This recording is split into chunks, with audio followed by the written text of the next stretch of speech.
ಬರೀ ನಿನ್ನನ್ನು ಆಗ್ಲಿಂದ ನಾನು ಮನೆ ತುಂಬ ಹುಡುಕ್ತಾ ಇದ್ದೀನಿ. ನೀನು ನೋಡಿದ್ರೆ ಇಲ್ಲೇ ಸೆಟ್ಲ್ ಆಗಿಬಿಟ್ಟಿದ್ಯಾ? ನಾನೇ ನಿಮ್ಮನ್ನು ಕರಿಬೇಕು ಅಂದ್ಕೊಂಡಿದ್ದೆ, ನೀವೇ ಬಂದ್ರಲ್ಲ. ನೋಡ್ರಿ, ಆಗ್ಲಿಂದ ಇದನ್ನು ಮುಚ್ಚೋದಕ್ಕೆ ಪ್ರಯತ್ನ ಪಡ್ತಿದ್ದೀನಿ, ಆಗ್ತಾನೇ ಇಲ್ಲ. ನೀವು ಸ್ವಲ್ಪ ಮಾಡಬಾರ್ದಾ? ಇರೋ ಬರೋದನ್ನೆಲ್ಲ ತುಂಬ್ಕೊಂಡ್ರೆ ಇದನ್ನು ಹೇಗೆ ಮುಚ್ಚೋದಕ್ಕಾಗತ್ತೆ ಪರಿ? ಅಲ್ಲಿ ನಿನ್ನ ಮಕ್ಕಳು ಒಂದು ತಿಂಗಳಿಗಾಗೋಷ್ಟು ಬಟ್ಟೆನ ಪ್ಯಾಕ್ ಮಾಡ್ಕೋತಾ ಇದೆಯಾ ಅಂತ ಆಡ್ಕೋತಾ ಇದ್ದಾರೆ.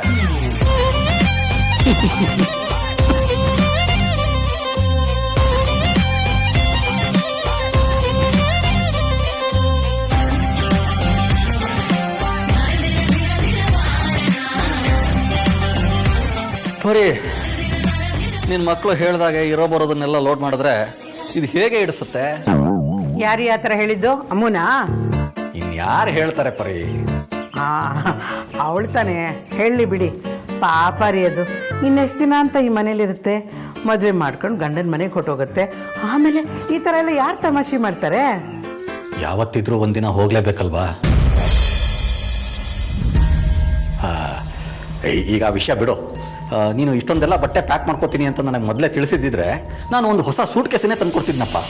ಅಯ್ಯೋ ಬಿಡ್ರಿ, ಸೂಟ್ ಕೇಸ್ಗೆ ಅಂತ ಯಾಕ್ರಿ 3-4 ಸಾವಿರ ಖರ್ಚು ಮಾಡಬೇಕು? ಮದುವೆ ಮುಗಿದ ಮೇಲೆ ಅದು ಮೂಲೆಗೆ ಸೇರುತ್ತೆ. ಇರೋದ್ರಲ್ಲೇ ಹೊಂದಿಸ್ಕೊಂಡು ಹೋದ್ರಾಯ್ತು.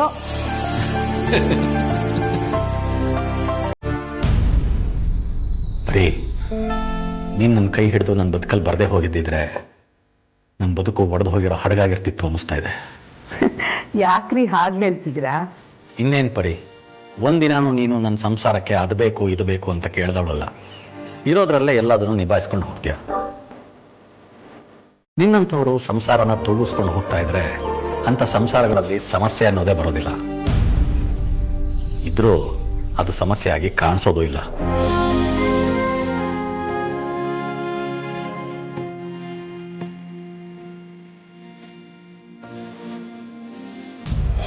ಎಲ್ಲ ಲಗೇಜನ್ನು ಆಟೋಗೆ ಸಾಕ್ಸಿದ್ದಾಯ್ತು.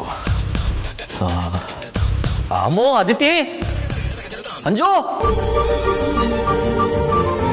ಎಲ್ಲ ಪ್ಯಾಕ್ ಮಾಡಿದ್ದೀರಾ ತಾನೆ? ಏನು ಬಿಟ್ಟಿಲ್ಲ ಅಲ್ವಾ?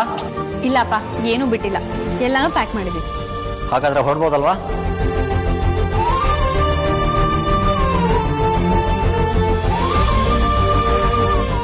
ಅಪ್ಪ, 10 ನಿಮಿಷ ಬಂದೇ ಇರಿ. ಯಾಕಮ್ಮ, ಏನಾದರೂ ಬಿಟ್ಟಿದ್ಯಾ?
ನಿನ್ನ ಸ್ಮೈಲ್ ನೋಡಿ ಮ್ಯಾಜಿಕ್ ಇದೆ ಪಚಾರಿ.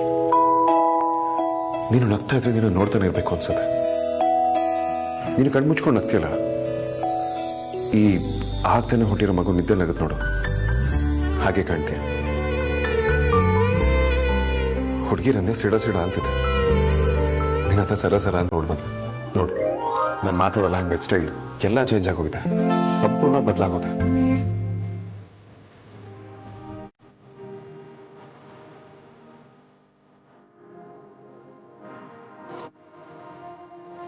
ಮಾತಾಡದೆ ಸೈಲೆಂಟ್ ಆಗಿದ್ದವನ ಮುತ್ಕೊಡೋ ಲೆವೆಲ್ವರೆಗೂ ಚೇಂಜ್ ಮಾಡಿದ್ಯಾ. ಇನ್ ಯಾವ ಲೆವೆಲ್ ನೀನಂಗೆ ಜಾದು ಮಾಡಿದ್ಯಾ ಪಚಾರಿ? ಅಲ್ಲ, ಈ ವೇದಾಂತ್ ವಸಿಷ್ಠನ್ ಹಾರ್ಟ್ನ ಯಾವ ಗ್ಯಾಪಲ್ಲಿ ಕದ್ದಿದ್ಯಾ ನೀನು? ಇಷ್ಟು ದಿನ ರೂಮಲ್ಲಿ ನಾನು ಒಬ್ಬನೇ ಇರ್ತಿದ್ದೆ. ಯಾರನ್ನ ರೂಮಿಗೆ ಬರ್ಬೇಕಾದ್ರೂ ಪರ್ಮಿಷನ್ ತಗೊಂಡು ಬರ್ಬೇಕಿತ್ತು. ಇದೇ ನನ್ನ ಜಗತ್ತಾಗಿತ್ತು.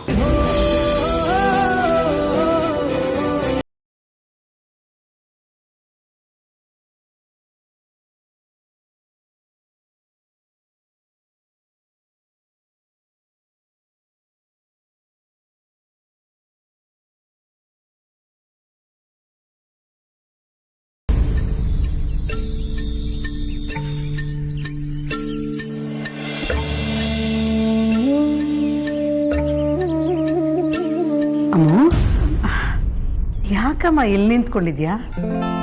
ಏನು ಯೋಚನೆ ಮಾಡ್ತಿದ್ಯಾ ಮಗಳೇ? ಏನೂ ಇಲ್ಲಮ್ಮ, ಮನ್ಸಿಗೊಂಥರ ಬೇಜಾರಾಗ್ತಿತ್ತು. ಅಯ್ಯೋ ದೇವ್ರೆ, ನಿನಗೆ ಬೇಜಾರಾಗುವಂಥದ್ದು ಏನಾಯ್ತು? ಅಮ್ಮ, ಇದು ನನ್ನ ಮನೆ, ಇದು ನನ್ನ ರೂಮು. ಈ ರೂಮಲ್ಲಿ ಸಿಗೋಷ್ಟು ನೆಮ್ಮದಿ ನಂಗೆ ಬೇರೆ ಎಲ್ಲೂ ಸಿಗಲ್ಲಮ್ಮ.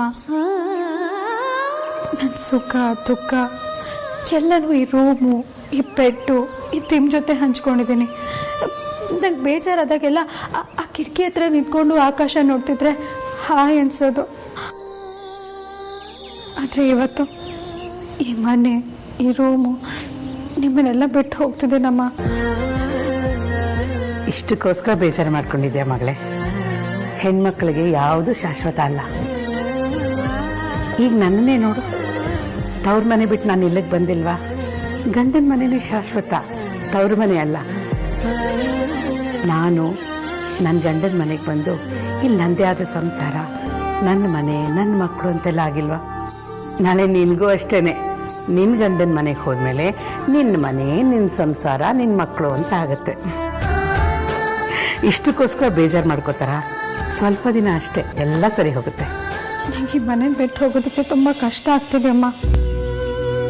ಮುಂದೆ ನನಗೂ ನನ್ನ ಸಂಸಾರ, ನನ್ನ ಮನೆ ಅಂತ ಶುರು ಆಗ್ಬೋದು ನಿಜ. ನನ್ನ ಗಂಡ ನನ್ನ ಅರಮನೆಯಲ್ಲಿ ಇಟ್ಕೊಂಡೇ ನೋಡ್ಕೋಬೋದು. ಆದರೆ ಅದು ಯಾವುದು ಇಲ್ಲಿರೋಷ್ಟು ಖುಷಿ ಕೊಡಲ್ಲಮ್ಮ. ಈ ಮನೇಲಿ ಕೋಟಿ ಕೋಟಿ ನೆನಪಿದೆ. ಇದನ್ನೆಲ್ಲ ಬಿಟ್ಟು ಹೋಗೋದಷ್ಟು ಸುಲಭನಮ್ಮ. ನಂಗೆ ತುಂಬ ಸಂಕಟ ಆಗ್ತಿದೆ. ಏನು ಮಾಡೋದು ಮಗಳೇ, ಹೆಣ್ಮಕ್ಳ ಜೀವನನೇ ಇಷ್ಟು. ಎಲ್ಲೋ ಹುಟ್ಟಿ ಮದುವೆ ಅನ್ನೋ ಬಂಧನಕ್ಕೆ ಕಟ್ಟಿಬಿದ್ದು ಇನ್ಯಾರ್ದೋ ಮನೆಗೆ ಬೆಳಕಾಗಿ ಹೋಗ್ತೀವಿ. ಎಲ್ಲದನ್ನೂ ಸಹಿಸ್ಕೊಂಡಿರ್ಬೇಕಷ್ಟೆ. ಹೆಣ್ಮಕ್ಳಿಗೆ ಯಾಕೆ ಈ ರೂಲ್ಸ್ ಇಲ್ಲ? ಗಂಡು ಮಕ್ಳು ಯಾಕೆ ಮಾವನ ಮನೆಗೆ ಬಂದಿರಬೇಕು ಅನ್ನೋ ರೂಲ್ಸ್ ಇಲ್ಲ? ಕೇಳೋದಕ್ಕೆ ತುಂಬ ಸಿಲ್ಲಿ ಅನ್ಸ್ಬೋದಮ್ಮ. ಆದರೆ ಈ ಜಾಗದಲ್ಲಿ, ಈ ಸಿಚುವೇಶನಲ್ಲಿ ನಿಂತು ನೋಡೋರಿಗೆ ಗೊತ್ತು ಇದ್ರ ಕಷ್ಟ ಏನು ಅಂತ. ಹೇಳ್ಕೊಳಕ್ಕೆ ಆಗದಿರೋಷ್ಟು ಸಂಕಟ ಆಗ್ತಿದೆಯಮ್ಮ. ಆಗುತ್ತೆ ಅಮ್ಮ, ಖಂಡಿತ ಎಲ್ರಿಗೂ ಆಗುತ್ತೆ. ಹಾಗಂತ ಶಾಶ್ವತವಾಗಿ ನಾವು ಇಲ್ಲೇ ಇರೋಕ್ಕಾಗಲ್ಲ ಅಲ್ವಾ?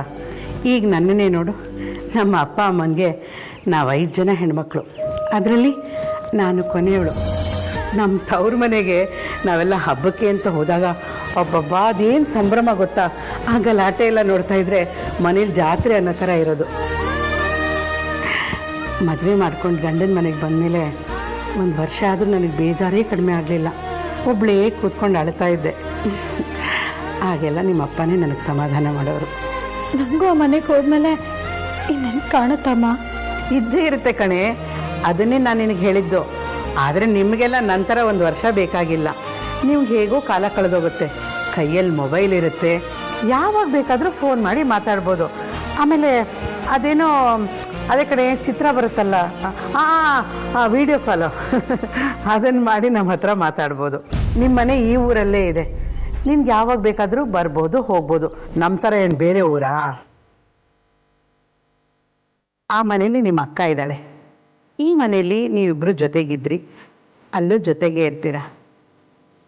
ನೀನು ಪ್ರೀತಿ ಮಾಡಿ ಮದುವೆ ಮಾಡ್ಕೊಂಡಿರೋ ಗಂಡ ನಿನ್ನ ಜೊತೆಗೆ ಇರ್ತಾನೆ. ಅವರೆಲ್ಲರೂ ನಿನ್ನ ಜೊತೆಗಿರುವಾಗ ನಿನ್ಗೇನು ತೊಂದರೆ ಆಗಲ್ಲಮ್ಮ. ಚಂದ.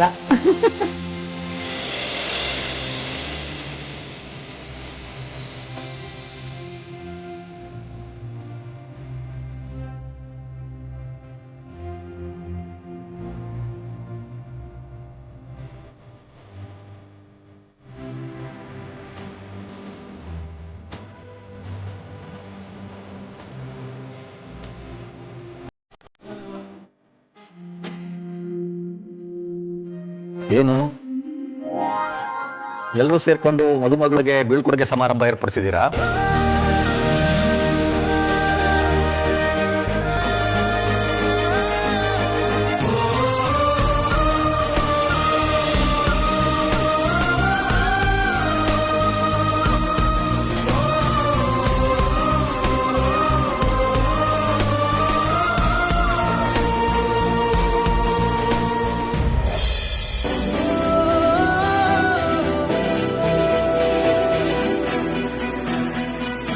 ಪಚಾರಿ, ಈ ಕ್ವಿಲ್ಟ್ ಈ ಪಿಲ್ಲೋಗಳಿಗೆ ನನಗೆ ಒಂದು ಸೆಂಟಿಮೆಂಟ್ ಇದೆ.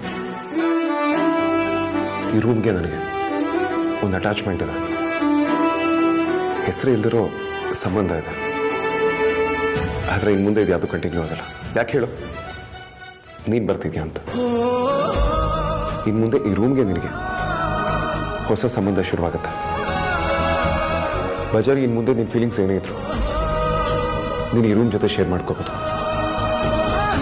ಈ ರೂಮ್ಗೆ ನನ್ನ ಹಾಗೆ ಜೀವ ಇದೆ, ಫೀಲಿಂಗ್ಸ್ ಇದೆ, ಎಮೋಷನ್ಸ್ ಇದೆ.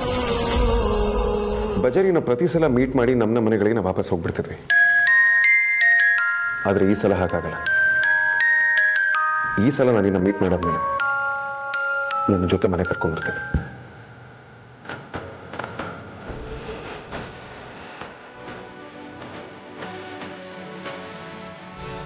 ಬಜಾರಿ ನೀನು ಈ ಸಲ ಮನೆ ಬಂದರೆ ವಾಪಸ್ ಹೋಗೋ ಮಾತೇ ಇಲ್ಲ. ನೀನು ಪರ್ಮನೆಂಟಾಗಿ ಇಲ್ಲೇ ಕಟ್ ಹಾಕಿ ಇಟ್ಕೊಂಡ್ಬಿಡ್ತೀನಿ. ನಾನು ನೀನು ಒಂದೇ ಮನೆಯಲ್ಲಿ ಜೀವನ ಪೂರ್ತಿ ಬದುಕ್ತೀವಿ ಅಂತ ನೆನೆಸ್ಕೊಂಡ್ರೆ ಸಾಕು. ಎಷ್ಟು ಎಕ್ಸೈಟ್ಮೆಂಟ್ ಕ್ರಿಯೇಟ್ ಆಗ್ತಿದೆ ಗೊತ್ತಾ? I am so lucky to have you Moulya. ನಾನು ಮುಂದಿನ ದಿನಗಳನ್ನು ನೆನೆಸ್ಕೊಂಡ್ರೆ ಸಾಕು. ಎಷ್ಟು ಕ್ಯೂರಿಯಾಸಿಟಿ ಕ್ರಿಯೇಟ್ ಆಗ್ತಿದೆ ಗೊತ್ತಾ? ಅಣ್ಣ ಹಾದ್ಯಾ ಅಣ್ಣ, ನಿಂಗೋಸ್ಕರ ಎಲ್ಲ ವೇಟ್ ಮಾಡ್ತಾ ಇದೀವಿ. ನೀ ರೂಮಲ್ಲಿ ಸೇರ್ಕೊಂಡು ಏನ್ ಮಾಡ್ತಾ ಇದೀಯಾ? ರೆಡಿ ಆಗ್ತಿದ್ದೀನಿ ಆದ್ಯಾ. ಎಲ್ರಿಗಿಂತ ಮುಂಚೆ ರೆಡಿ ಆಗ್ತೀನಿ ಅಂತ ಬಂದವನು ಇವಾಗ ನೋಡಿದ್ರೆ ಬಂದಾಗ ಹೆಂಗಿದ್ಯೋ ಹಂಗೆ ಇದೆಯಾ? ಇಲ್ಲ ಆದ್ಯಾ, ರೆಡಿ ಇದ್ದೀನಿ. ಬಾ ಹೊರಡೋಣ.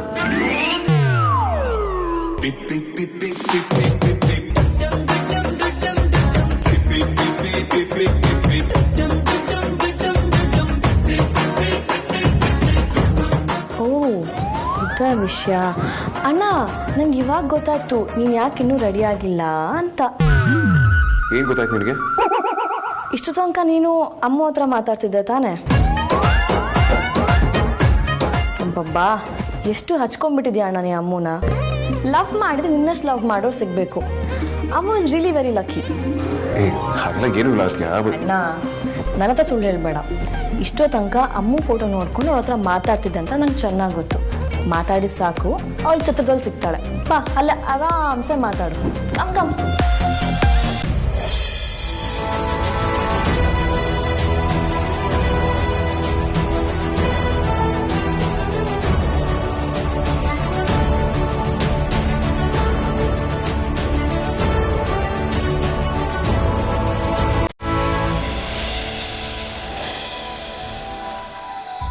ಪರಿ ಒಂದು ನಿಮಿಷ. ನಾನು ಹೇಳೋ ತನಕ ನೀನು ಒಂದು ಹೆಜ್ಜೆನೂ ಮುಂದೆ ಕಟ್ಬಾರ್ದು. ಬರ್ತೀನಿ ತಡಿ.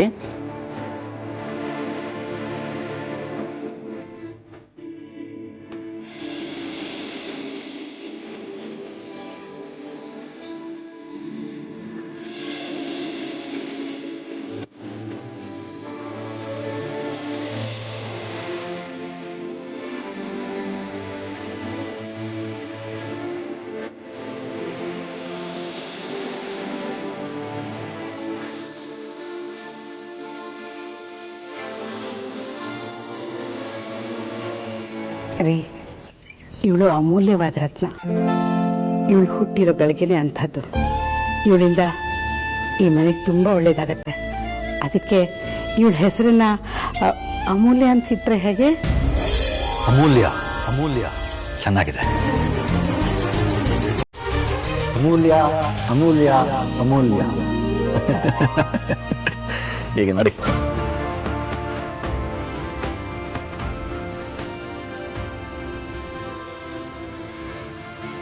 ಇಲ್ಲಿ ನೋಡ್ಕಂದ, ಹೀಗೆ ಹಿಡಿದು ನೆರಿಗೆನ ಹೀಗೆ ಇಲ್ಲಿ ಸಿಗಿಸ್ಕೊಂಡು ಸೆರಗ್ ಹಾಕೊಂಡ್ರೆ ಚೆನ್ನಾಗಿ ಕಾಣ್ತೀಯ. ಇಲ್ಲಿ ಮಾಡಿ ನೋಡೋಣ. ಮಾಡ್ಕಂದ ಹಂಗೆ ಜಾಣ ಮರಿ. ಎಷ್ಟು ಚೆನ್ನಾಗಿ ಕಲ್ತ್ಬಿಟ್ಟೆ ನೋಡು. ಹಂಗೆ ಮುದ್ದು ಬಂಗಾರ. ಪುಟ್ ಪುಟ್ ಕೈಯಲ್ಲಿ ಎಷ್ಟು ಮುದ್ದ ಮಾಡ್ತಾ ಇದ್ಯೋ. ಹಾಗೆ ಏನ್ ಮಾಡ್ತಾ ಇದೀಯಾ? ಸೀರೆ ಉಡೋದನ್ನ ಹೇಳ್ಕೊಡ್ತಾ ಇದ್ದೀನಿ ರೀ ಇವಳಿಗೆ. ಇವಳು ಸೀರೆ ಉಡೋ ವಯಸ್ಸು ಇನ್ನೂ ಬೇಕಾದಷ್ಟು ದೂರ ಇದೆ. ಆಮೇಲೆ ಅವಳು ಉಟ್ಕೋತಾಳೆ ಅಥವಾ ಕಲ್ತ್ಕೋತಾಳೆ. ಈಗಲೇ ಯಾಕೆ ಇದನ್ನೆಲ್ಲ ತಲೆಗೆ ತುಂಬ್ತಾ ಇದೆಯಾ? ಬೆಳೆಯೋ ಪೈರು ಮೊಳಕೆಲಿ ಅಂತ ಹೇಳ್ತಾರೆ ನೋಡಿ. ಎಷ್ಟು ಸಲೀಸಾಗಿ ಹಾಕೋತಾ ಇದ್ದಾಳೆ. ಇನ್ನು ದೊಡ್ಡೋಳಾದ್ಮೇಲೆ ಚೆನ್ನಾಗಿ ಉಡ್ತಾಳೆ. ನನ್ನ ಕಂದ.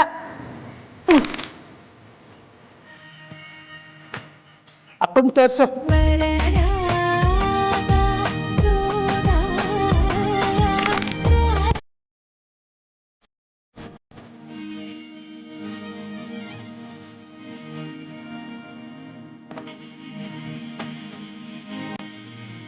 ನೋವು ಆಗ್ತಿದೆ, ನಿಧಾನ ಬಾಚಮ್ಮ. ಸ್ಕೂಲಿಗೆ ಹೊತ್ತಾಗ್ತಾ ಇದೆ ಕಣೆ. ಅಮ್ಮಕ್ಕಂದ, ನಿನ್ನೆ ಮೇಡಮ್ ನಿನಗೆ ಹೋಮ್ವರ್ಕ್ ಕೊಟ್ಟಿದ್ರು ಅಲ್ವಾ? ಹೌದು, ಕೊಟ್ಟಿದ್ರು. ಮಗ್ಗಿ ಕೇಳ್ತಾರೆ ಅಲ್ವಾ ಇವತ್ತು ಕ್ಲಾಸಲ್ಲಿ? ಹೌದು, ಕೇಳ್ತಾರೆ. ಸರಿ, ಹಾಗಾದ್ರೆ ನಾನು ನಿನಗೆ ಕೇಳ್ತೀನಿ, ನೀನು ಹೇಳ್ತೀಯಾ? 2 3s ಎಷ್ಟು? 6. ಹಾ, ಕರೆಕ್ಟ್. 4 4s ಎಷ್ಟು? 16. ಕರೆಕ್ಟ್. 5 3s ಎಷ್ಟು? 15. Correct correct. ಶಬ್ಬಾಸ್ ಮಗಳೇ, ನೀನ್ ಎಷ್ಟು ಚುರುಕಾಗಿದ್ರೆ ಇಡೀ ಜಗತ್ತನ್ನು ಗೆದ್ಕೊಂಡು ಬರ್ತೀಯ. ಎಲ್ಲಿ ನಂದೊಂದು ಪಪ್ಪಿ ಕೊಡೋ. ಹಾ, ಗುಡ್ ಗುಡ್ ಗುಡ್. ಅಮ್ಮಂಗ ಒಂದು ಕೊಟ್ಬಿಡು, ಇಲ್ಲಾಂದ್ರೆ ಬೇಜಾರು ಮಾಡ್ಕೋತಾಳೆ.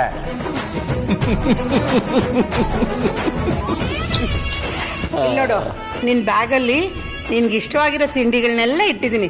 ಎಲ್ಲ ಖಾಲಿ ಮಾಡ್ಕೊಂಬರ್ಬೇಕು.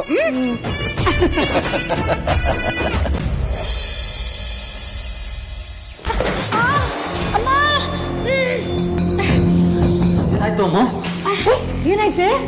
ಏನಿಲ್ಲಮ್ಮ, ತರಕಾರಿ ಎಷ್ಟಿದ್ನಲ್ಲ ಕೈ ಕುಯ್ಕೊಂಬಿಟ್ಟೆ. ಅದಕ್ಕೆ ಯಾಕೆ ಜೋರಾಗಿ ಕಿರ್ಚ್ಕೊಂಡೆ? ನೀನ್ ಬರ್ಲಿ ಅಂತ ಕೂಗಿದ್ದಲ್ಲ, ಕೈ ಕುಯ್ಕೊಂಡೆ ಅಂತ ಕೂಗಿದ್ದು. ದಂಡಿಗೆ ಎದಿರ್ಲಿಲ್ಲ, ದಾಳಿಗೆ ಎದಿರ್ಲಿಲ್ಲ. ಇನ್ನು ಈ ತರಕಾರಿ ಹೆಚ್ಚೋಗ ಕೈ ಕುಯ್ಕೊಂಡಿದ್ದಕ್ಕೆ ಎದ್ಕೊಂಡ್ಬಿಡ್ತೀನ? ಯಾರ್ ಮಗಳು ನಾನು? ಬರೀ ಬರೀ ಮಗಳು. ಈ ಅಮ್ಮು ಅಂದ್ರೆ ಏನ್ ತಮಾಷೆನಾ?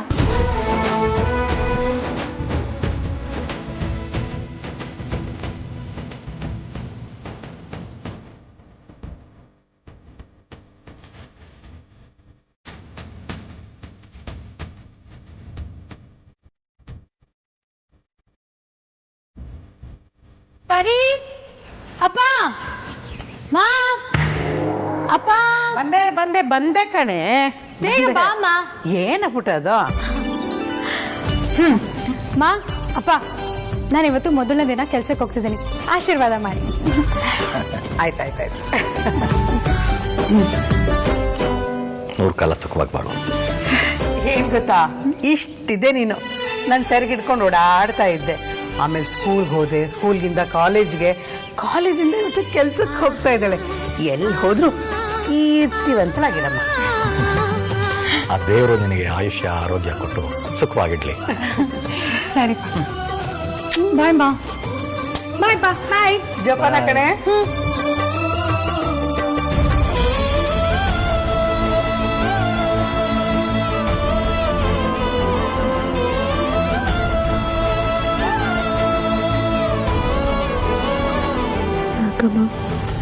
ಏನಾಯ್ತು? ಇನ್ನೇನಾಗಿರುತ್ತೆ, ಮೇಲೆ ರೂಮ್ನಲ್ಲಿ ನಿನಗೆ ಸಾಂತ್ವನ ಹೇಳಿರ್ತಾಳೆ. ಈಗ ಇಲ್ಲಿ ಇವಳಿಗೆ ನೀನು ಹುಟ್ಟಿ ಬೆಳೆದು ಇವಳು ಸೆರಗಿಡ್ಕೊಂಡು ಹಿಂದೆ ಮುಂದೆ ಸುತ್ತುತ್ತಾ ಇದ್ದದ್ದೆಲ್ಲ ನೆನಪಾಗಿರುತ್ತೆ. ನೀವು ಕಣ್ಣೀರಾದಾಗ ಇವಳು ನಿಮಗೆ ಸಮಾಧಾನ ಮಾಡ್ತಾಳೆ. ಆದರೆ ಒಳಗಡೆ ನಿಮಗಿಂತ ಹೆಚ್ಚಿಗೆ ದುಃಖನ ಅನುಭವಿಸಿರ್ತಾಳೆ. ಗಂಡು ಗಟ್ಟಿ ಅಂತಾರೆ, ಆದರೆ ಗಂಡಿಗೆ ಹೆಣ್ಣಿನಷ್ಟು ನೋವು ನುಂಗೋ ತಾಕತ್ತಿರೋದಿಲ್ಲ. ಅವನಿಗೆ ಹೆಣ್ಣಿನಷ್ಟು ತಾಳ್ಮೆನೂ ಇಲ್ಲ, ಕ್ಷಮಿಸೋ ಗುಣನೂ ಇಲ್ಲ. ಹೆಣ್ಣು ಮಾಯೆ ಅಲ್ಲ, ಮಾತೆ. ತಾಯಿ ಎಲ್ಲವನ್ನ ನುಂಗ್ತಾಳೆ. ಜನ್ಮ ಕೊಡುವಾಗ ತನ್ನ ದೇಹದ ಸತ್ವನೆಲ್ಲ ಧಾರೆ ಎರೆದು ಸೃಷ್ಟಿ ಮಾಡುವಾಗ ಜಗತ್ತಿನ ಅತಿ ದೊಡ್ಡ ನೋವನ್ನು ನುಂಗ್ತಾಳೆ. ಆಮೇಲೆ ಮಗು ಬೆಳೆದು ದೊಡ್ಡವಳಾಗಿ ಮದುವೆಗೆ ಬಂದಾಗ ಮತ್ತೆ ಧಾರೆ ಏರ್ಕೊಡೋ ಸಮಯ ಇದೆಯಲ್ಲ, ಅದು ಜನ್ಮ ಕೊಡೋವಾಗಿರೋ ನೋವಿಗಿಂತ ಎಳ್ಳಷ್ಟು ಕಡಿಮೆ ಅಲ್ಲ ಮಗಳೇ. ತಾಯಿ ಅದನ್ನು ನುಂಗ್ತಾಳೆ. ಈಗ ಇವಳು ಅದನ್ನೇ ಮಾಡ್ತಾ ಇದ್ದಾಳೆ.